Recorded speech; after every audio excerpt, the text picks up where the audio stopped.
Salam, kanala xoş gəlmisiniz. Bu video kanalın 3 əsas mövzusundan biri olan innovasiyaya aid olacaq. Videonun adından da gördüyünüz kimi bugün startaplar haqqında danışacağam. Sonraki videolarımızda isə startap təsisçiləri və fərqli ekspertlər ilə müsahibələr olacaq. Qısacası startaplara, innovasiyaya, sahibkarlığa və ya texnologiyaya marağınız varsa hazır olun. Çünki sizin maraq sahənizə aid və maraqlı çox böyük bir mövzusunun ilk videosuna başlayırıq. Ümumiyyətlə startap nədir? Startap sürətli böyümə potensialına malik və real bir problemi həll edən innovativ biznesdir. Startaplarla məşğul olan insanlara antreprenor deyilir. Doğrudur, Azərbaycan dilində tam qarşılığı olmasa da biz antreprenora sahibkar deyə bilərik. Təəssüf ki, hal-hazırda çox insan startapları kiçik və orta bizneslərlə qarışdırırlar. Lakin bunlar qətiyyən eyni deyillər. Onlar arasında bir çox ciddi fərqlər var. 1. İnnovasiya.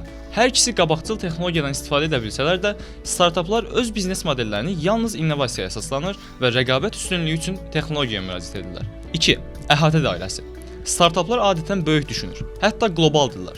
Lakin kiçik və orta bizneslər yerli bazarlarda fəaliyyət göstərməyə meyllidirlər. 3. Ölçüləbilirlik.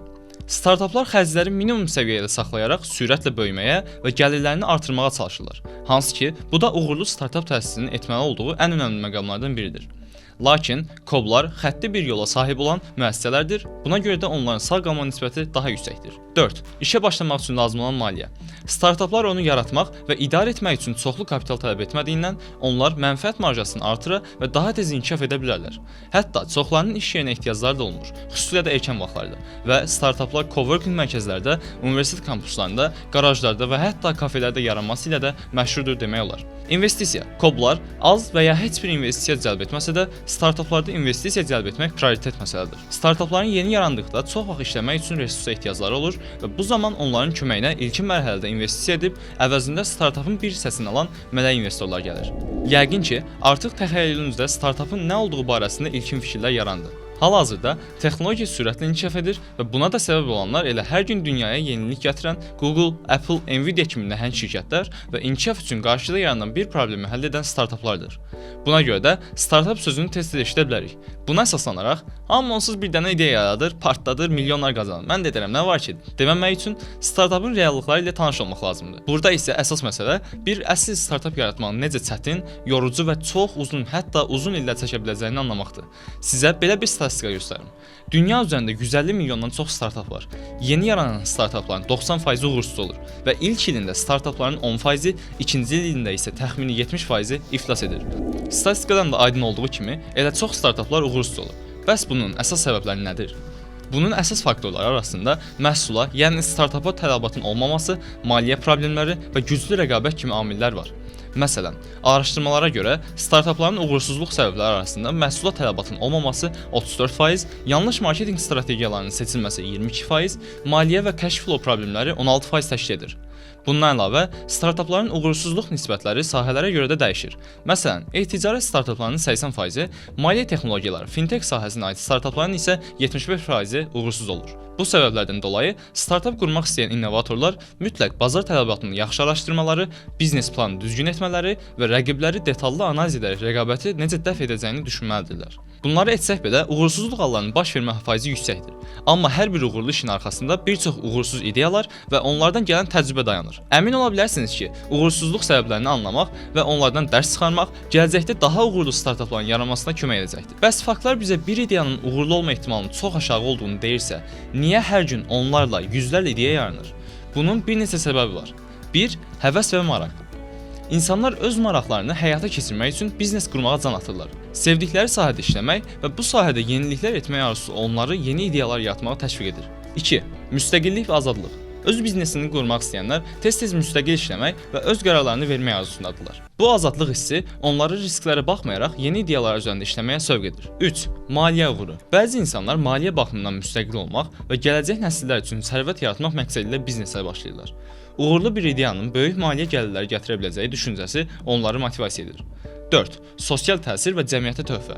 Ən önəmlisi, bəzi sahibkarlar cəmiyyətə müsbət təsir göstərmək və sosial problemləri həll etmək üçün yeni ideyalar yaradırlar. Bu, onlara mənəvi məmnunluq gətirir və onları yeni layihələrə başlamağa təşviq edir. 5. Özünü reallaşdırma və şəxsi inkişaf. Biznes qurmaq insanların öz potensiallarını tam şəkildə reallaşdırmalarına və şəxsi inkişaflarına töhfə verir. Bu da onlara yeni ideyalar yaratmağa və həyata keçirməyə həvəsləndirir. Bu səbəblərdən dolayı uğursuzluq ehtimalının yüksək olmasına baxmayaraq insanlar yenə də yeni ideyalar yaratmağa və onları həyata keçirməyə davam edirlər. Çünki bu proseslər onlara həm şəxsi, həm də peşəkar məmnunluq gətirir. Amma əvvəldə də qeyd etdiyim kimi, cool görünmək üçün bir startap yaratmaq sadəcə vaxt və resurs ikisini gətirib çıxardacaq. Çünki bir startap təsisçisinin hansısa sahədə, məsələn, marketinq, kodlaşdırma və sair sahəsində dərindən məlumatlı, texnologiyanın, xüsusilə də yaratdığı startapın tələb etdiyi texnologiyanın bütün sahələri haqqında ən azı fundamental biliklərə sahib olması lazımdır ki, həm yaratdığı ideyanın sistemini başa düşsün, həm də investorlara, müştərilərə daha yaxşı təqdimat etsin. İndi isə sizə startapla necə tanış olduğumu və ilk həqiqi startap təcrübəmi danışmaq istəyirəm. 9-cu sinifdə Estoniyada startap təcrübə mübadilə proqramına qatıldım və ilk dəfə olaraq mən əsl startap ekosistemi ilə tanış oldum. Estoniya özünün startapların yaranmasına və inkişafına dəstək verən münbit mühiti ilə tanınmış bir ölkədir. Mübadilə proqramı çərçivəsində Estoniyada bir sıra inkubasiya və akselerasiya mərkəzində olduq. Lightyear, Veriff və digər unicornların böyüməsi haqqında birbaşa özlərinin ofislərindən öyrənə bildim və mənim üçün ən inanılmaz təcrübələrdən birini yaşadım. Bolt'un qlobal keyfiyyət rəhbəri Martin Lasmadan şəxsən məsləhət aldım. Bu təcrübə daha sonra məni mühitimdəki problemləri görməyə, öz başlanğıc ideyalarım üzərində işləməyə ruhlandırdı. Beləliklə, ilk startap layihəm Clitron yarandı. Bu layihə məni ölkənin ən yaxşı inkubasiya proqramlarına və tədbirlərinə cəlb etdi. Onlardan ən mühümü isə Bakı İnvestisiya Günü tədbiri idi, Baku idi. Bu tədbir ölkəmizin əsas startap və innovasiya tədbiridir. Sabahab İnnovasiya Mərkəzi tərəfindən təşkil edilən bu tədbir ölkənin innovasiya ekosistemini irəli aparmağa hədəfləyir. Baku-ID tədbiri yerli və beynəlxalq investorları, startapları və sənaye liderlərini bir araya gətirərək innovativ ideyaların müzakirəsi və gələcək əməkdaşlıqlar üçün platforma yaradır. Tədbir çərçivəsində müxtəlif seminarlar, panel müzakirələri və şəbəkələşmə imkanları təqdim olunur. Mənim üçün ən gənc layihə təqdimatçısı olaraq startap layihəmi belə mötəbər tədbirdə təqdim etmək möhtəşəm təcrübə və motivasiya idi. Əgər siz də innovasiya və sahibkarlıq sahəsində maraqlanırsınızsa, Baku-ID tədbirində iştirak sizə vizyon və dəyərli təcrübə qazandıra biləcək. Dünya üzərində startapları dəstəkləmək üçün on minlərlə inkubasiya, akselerasiya və qrant proqramları təşkil olunur. Bu proqramlar haqqında detallı məlumat növbəti videolarda gələcək. Habelə, Azərbaycanda da il ərzində bir çox bu tip proqramlar təşkil olunur. Dövlət qurumları arasında innovasiya ekosistemi inkişafı üçün ən çox imkanlar yaradan müəssisə İnnovasiya və Rəqəmsal İnkişaf Agentliyidir. Bununla yanaşı, Sabahab, Enterprise Azərbaycan, ABB Innovation, Innolan kimi qurumlar tərəfindən hər kəsə açıq startaplara dəstək proqramları təşkil olunur. Bu qurumlar və proqramlar haqqında məlumatı və uyğun sosial media səhifələrini videonun aşağısından əldə edə bilərsiniz. Yuxarıda qeyd etdiyimiz mövzuları növbəti videolarda tək-tək açıqlayacağıq. Belə ki, kanalı izləmədə qalın və növbəti videolarda görüşənədək.